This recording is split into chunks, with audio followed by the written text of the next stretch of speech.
Today marks a momentous yet unsettling milestone as the US national debt skyrockets past the $34 trillion threshold. The irony lies in hearing the political leaders who have significantly contributed to this crisis now express concern.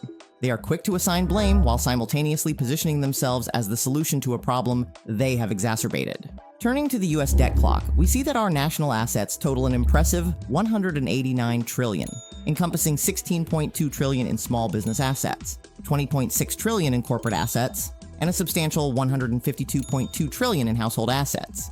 This translates to an average of $562,000 in assets per US citizen, a testament to the country's wealth. However, the liability side of the balance sheet tells a different story.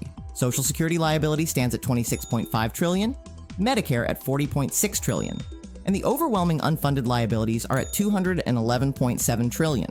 This burdens each citizen with an approximate $630,000 share of the national debt. One can't help but humorously ponder whether a collective bankruptcy filing by US citizens could be a viable option, though doubtless the legal costs, given our litigious political class, would be substantial.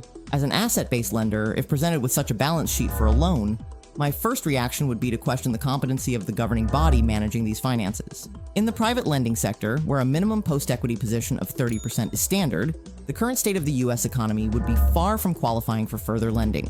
Our own balance sheet at Fulford Private Equity Lending demonstrates prudent financial management.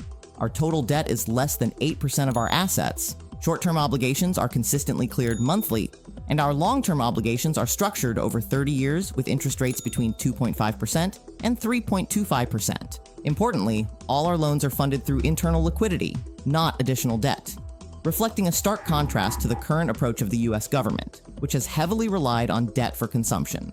The critical lesson here is that unchecked and irresponsible debt accumulation, particularly for consumption rather than investment in production, is unsustainable. The US economic Titanic needs an opportunity to right itself. The path forward requires a paradigm shift from debt-fueled consumption to a sustainable model where production exceeds consumption.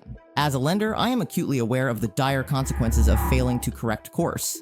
It's imperative that we stop relying on debt to fuel unbridled consumption and focus on building a more productive and sustainable economy. This has been Nathaniel with Fulford Lending. Please don't forget to like, comment, and subscribe, and thank you for watching.